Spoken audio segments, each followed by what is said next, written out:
Hello, my name is Pam Moran. I am the president of the Council on Finance and Administration, better known as CFA. David Garvin, the conference treasurer and director of administrative services, and I have divided this presentation into two sections. I take this opportunity and privilege to recognize the members of CFA who have served you with integrity, dedication, and wisdom. I also want to commend the excellent work of David Garvin, Heather Duval, our controller, Leslie Williams, who provides support to CFA, as well as her position with the Board of Pensions, and Mandy Stewart.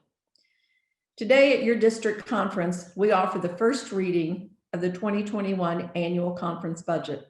Typically, this first reading takes place on the first or second day of annual conference. However, with the 2020 annual conference shortened and meeting virtually this year, we need to adjust our regular process of presenting the budget. David Garvin will provide you detail about the annual conference budget, and then on screen at the end of the presentation, we will note the ways you can provide feedback or ask questions. When the annual conference gathers virtually in December, we will respond to feedback and/or questions received and present the budget for the second time before voting to approve the annual conference budget. In being conscientious about the work that must be covered today, we regret that we cannot share with you all of the challenges and joys. But in the time leading up to the annual conference in December, we will share more information on the conference website. Throughout the year, CFA worked to balance a variety of ever-changing dynamics related to the local church, mission, worship, and financial health, the annual conference, missional and financial well-being, the ongoing and ever-developing impacts of COVID-19, in the uncertainty of the 2021 General Conference, and finally, the conference budget and goals. For 2021, we are proposing a total budget of $6.1 million. This represents an 11% decrease over our 2020 budget. We believe this accurately reflects our current 2020 Mission Covenant revenue experience. It is in line with our projections for local church revenue for 2021 and the resulting conference Mission Covenant revenue. For our Mission Covenant rate, we are proposing a 10% rate for 2021. This reflects a decrease from the 11% Mission Covenant ask, which has been in effect since 2017.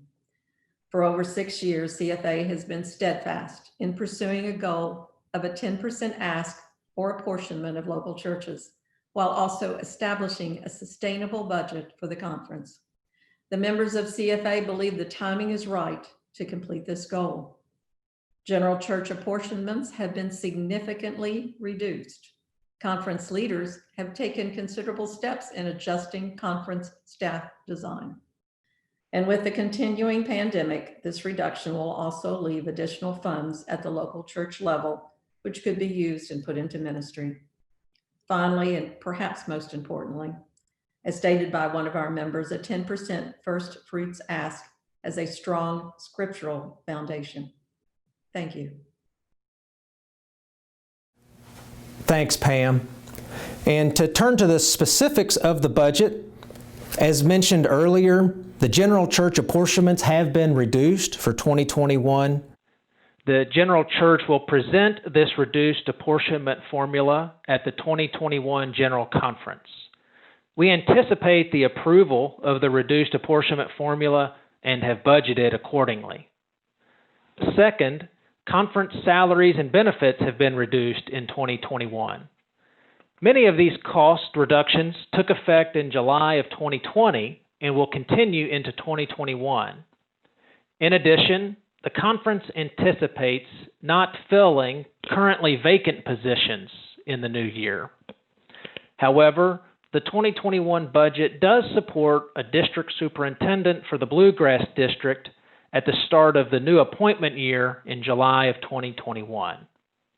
A final word on salaries and benefits. The 2021 budget does not include salary raises or any changes to benefits for conference employees. And this is a particularly difficult decision as many responsibilities have been distributed to staff because of the reduced staff size. Finally, ministry area spending will increase in 2021. These funds In addition to salaries, which we firmly believe are also ministry dollars, are funds that contribute to the mission and ministry teams of the conference. I'd like to share a few highlights from those areas. In all, CFA has tried to be sensitive and responsive to the challenges and then the resulting ministry opportunities that COVID-19, racism, and social unrest are posing to our conference, our churches, our clergy, and our communities. For one, CFA has increased the leadership development and spiritual formation budget for ministerial services. CFA believes that 2020 has impacted our clergy mental and spiritual health in significant ways. CFA has also increased the amount of funding allocated to the 7 urban missions in the conference and the funding for our ethnic and racial advocacy ministries. We have always believed in the work of these organizations and teams and imagine that the work may be more crucial than ever in the coming year. CFA is also excited to establish a new account of $40,000 to help support camper scholarships at Aldersgate and Lucan. We believe deeply that our camps provide a disciple-making experience that cannot be found in other places. And so, during a season in which family finances may be stretched, we hope that these scholarships will be an investment in our young people so that they might experience the love of God at one of our camps. And then finally, we are excited to announce a new ministry initiative from CFA. Next year, CFA will allocate $50,000 to local churches to be available through a micro-grant program aimed at assisting churches in one of 3 areas: stewardship development, leadership development, and technology needs. More details will be shared about this initiative in the coming weeks. In summary, here is a condensed snapshot of the 2021 budget.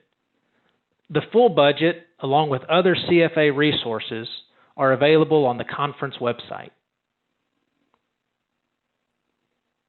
So in conclusion, CFA and Pam and I are deeply thankful for your time today. If you had questions or feedback that you'd like to share following this first reading of the budget, I encourage you to share those with Pam or me at the email addresses that have been provided. We also look forward to the opportunities to share more information with you about CFA's experience in 2020, along with 2021 plans. And perhaps most importantly, I want to say thanks. Thanks for your time today. Thanks for your ministries, your commitments, and your generosity in so many ways. All of those things are truly making a difference for the kingdom. Thank you.